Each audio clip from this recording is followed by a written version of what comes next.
Siguli Swagweg, you're listening to One Dish, One Mic. This Saturday, September 13th, community members will walk 17 kilometers in support of the Mohawk Village Memorial Park. One of the organizers is the one and only Don Hill. Don's joining me right now. How are you this morning? Oh, just fine. I'm looking forward to this walk. And people don't necessarily have to walk the 17 kilometers. They Okay, can they walk can. as long as they like. Okay, all right. Just show up and have a good time. I had the pleasure of coming last year. I came with my colleagues from Niagara College, allies, community partners. There were all kinds of great people, and it's just honestly part of this is about getting together and having a good time. If and yeah, so you don't have to walk all 17. No.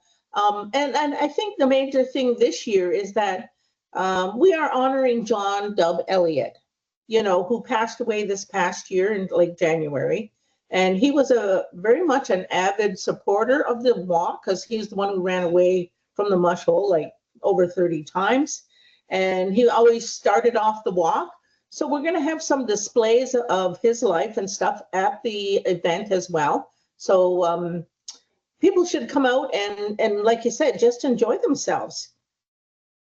Okay, I definitely that's at the Blue Track down in Oswego. Come on down Right. there and join us. I'll share all the fundraising details, including a really special offer if you donate through Canada Helps that I'm excited to let our listeners know about. I want to talk about John Elliott a little bit and really as you know, Don, and listeners may not know, you and I had an opportunity to work with John and others last year, and he really believed in this work. He talked about it a lot in the nature of healing. But even the 17 kilometers from the walk is part of John's story. I wonder if you could share with our listeners why 17 kilometers and how does that connect back to John's story? Well, with John, it was the 17 miles it took for him to run from the mush hole back to his home um, in Oswego. His grandfather apparently ran the boat over the Grand River so that when he went down there and made his way home, and he did this quite frequently, like Christmas Eve. So it's wintertime when he's trying to run home to be with his family. He his grandfather would watch for him and transport him across the Grand River to his home. So that's what he talks about most of the time. And one of the most frequent stories that he tells, he had an awesome life, like even though the running away from the mush hole was key part of his stay there, he really supported like survivors. He supported the Mohawk Village Memorial Park. He was a board member with us for over, I think, 6 or 7 years. And he participated in anything that we did, wholeheartedly. He was an awesome person. And I guess Yeah, he still is wherever he is. that's really thoughtful. And yeah, he really I sort of heard of John before I met John. Like he had that kind of a presence where he touched a lot of lives. Like a lot of people down in Six and beyond in our communities knew him because of that volunteerism. It's a funny thing because I think that his running away frequently, I'd heard over 30 different times that he'd run away. Um, it makes me really think about how we tell stories about the Mohawk Institute, not stories, truths about how we talk about your truths from the Mohawk Institute, and he did run because it was a place of pain for him and a very dark place. But the fact that he ran is also a beautiful story and a testament to the resilience and strength of our people. And I wonder, it's complex this time of year. Everybody at September 30th is sort of wondering, how do we talk about residential schools and what kind of stories do we share? And so maybe John's story is a small part of how to tell the story. Maybe the walk itself, maybe even the story of the survivor-led vision for the Mohawk Village Memorial Park itself. How should we be having these conversations around our kitchen tables and stuff, and particularly for our allies that maybe they don't know what you and I know about these experiences? Well, I think the biggest thing for people who don't know is to ask questions, to look into the history, to contact, say, Mohawk Village Memorial Park or Woodlands, where the mush hole is, and ask those questions. I don't think survivors would hold back because we've been so used to now sharing our truths that it's not as harsh as it was when we first started. And I think that is the main thing. Don't hesitate to ask the questions that you need to ask to clarify things in your own mind about what happened there, and hear it from real people, because we were kids. So now we're adults. You're going to hear those stories as if we were still kids, because those are really ingrained in your memory. That's So I so think that's another thing.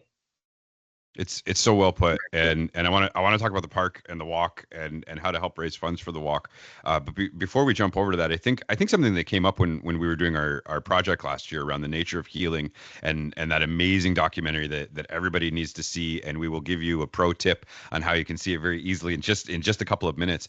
But one of the messages that I heard is that it's not over. Like what happened and the painful part of residential schools. Residential schools closed. The last one closed in 1996.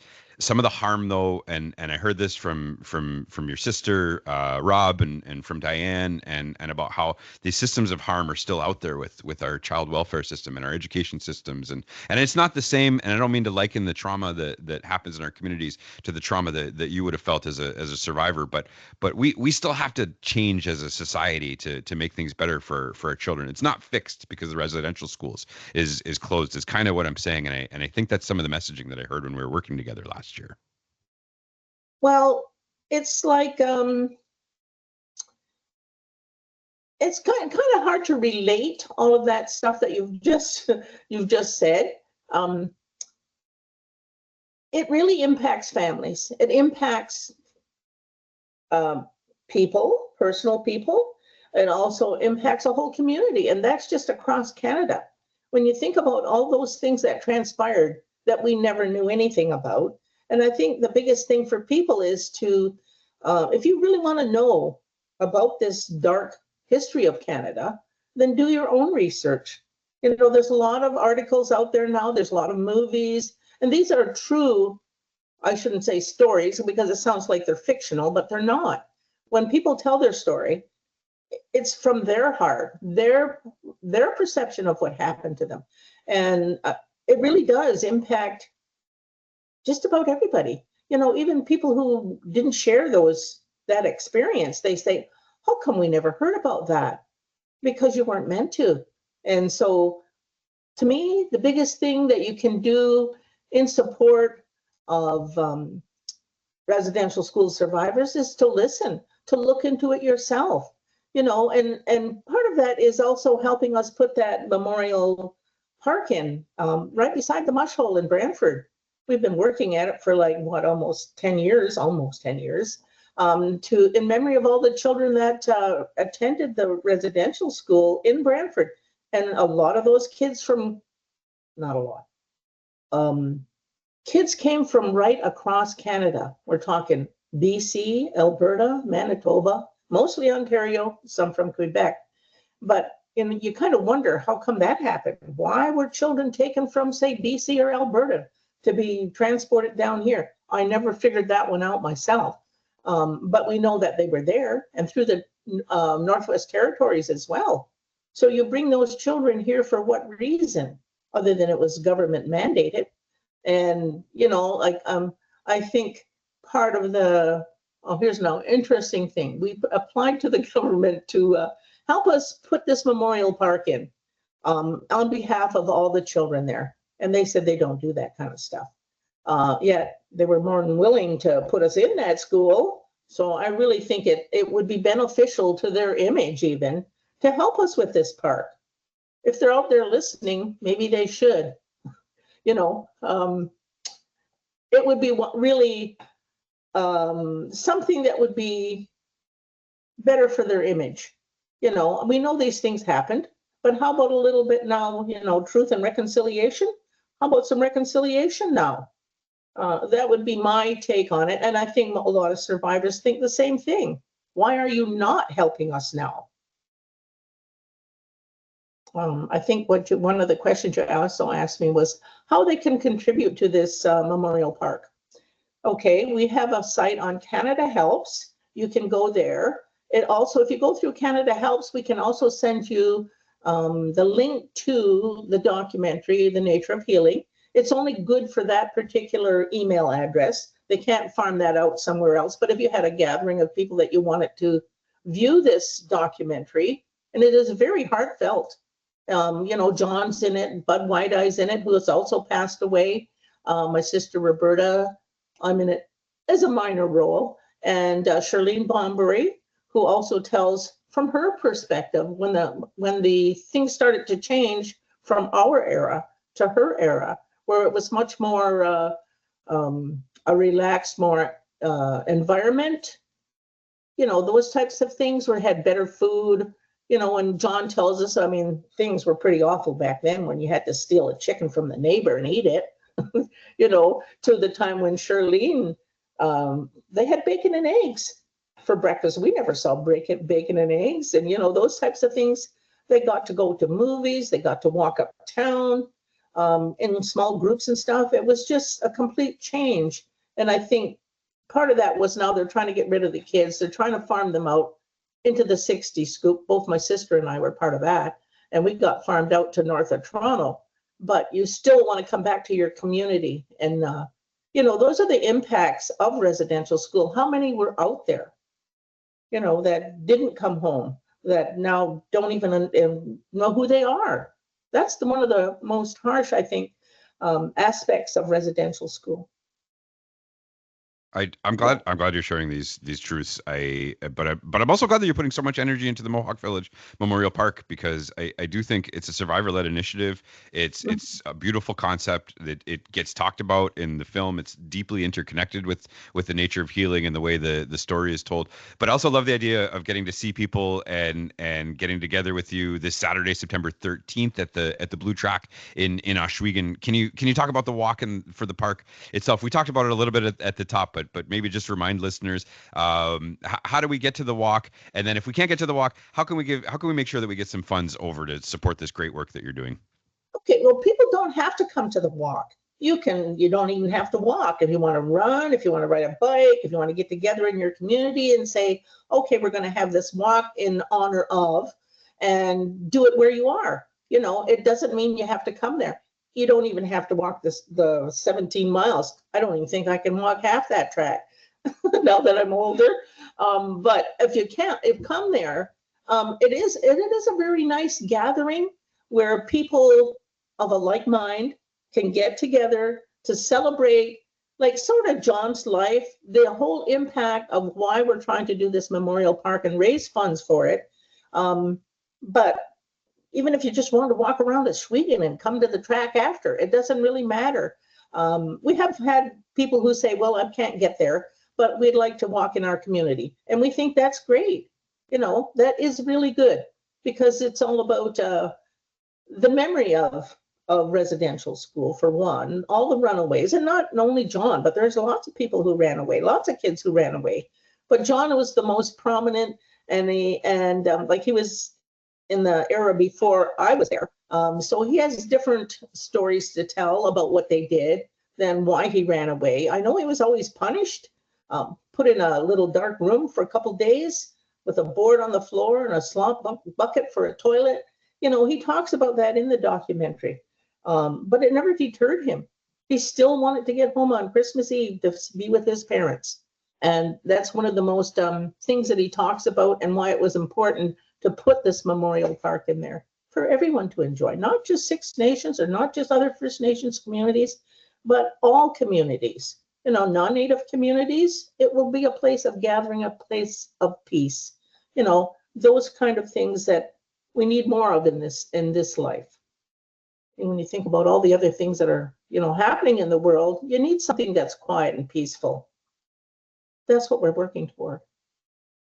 I love it. I love every part of what you've shared. I want to make sure that I give you the chance to have the last word. Is there anything I haven't asked you about that you want to make sure our listeners are aware of? Well, one of the things, Mohawk Village Memorial Park, we are mostly made up of survivors. We are volunteer. We don't get paid. We have one that gets paid. She's funded through a community trust fund in Ohsweken, and she's our technical person and does all of that fancy stuff that us older people can't do and haven't learned, I guess. But it's something that we all want, we all want to have this park done. And actually, we're going to have a big monument put up as soon as we get all the funds. That'll 57 communities and 2 territories on a big 6-foot wall, 30 feet wide and 6 feet high. That'll name all the communities had children and take it and put there. It's something that needs to be remembered. So, 7 generations down the road, people were going to be able to come back and say, oh yeah, look what they did. This is what Canada had done to Native people, and it wasn't just us here on Six Nations, it's across Canada. I mean, it's just unfortunate that a lot of the places have been torn down or dismantled or whatever, but we need those things as part of our history in Canada. Really, we do. But anyway, back to my Mohawk Village. So we're all volunteers, and we do a lot of fundraising. The documentary has been a tremendous help to us. Faith Howe and Jam Labs Productions are the one who did the film, and she gave it to us. She did it for nothing. Excuse me. She did it for nothing, and then handed it over to the Mohawk Village Memorial Park. Also, she found out she's now a band member of Six Nations. She didn't know that when she started. So that's an interesting part of the history as well. You make those connections and you don't know where they're going or how they're going to come together. It's just phenomenal. People are really very nice. It's amazing when you start to look at the truths. You see how interconnected we really are. Don Hill, the biggest Nyawakoa to you. Thank you so much. Yeah, thank you. Thank you for letting me have these words. Love having you on. Come back anytime. We will put links in all of our socials, right at the top of our socials, for donating to this wonderful initiative. We'll try to make it as easy as possible over on all of the One Dish One Mic channels to participate. Again, one last time, thank you so much for joining us, Don. You're welcome, Carl. Meet you on Saturday. Yeah, okay. See you Saturday. Okay. All right. Bye.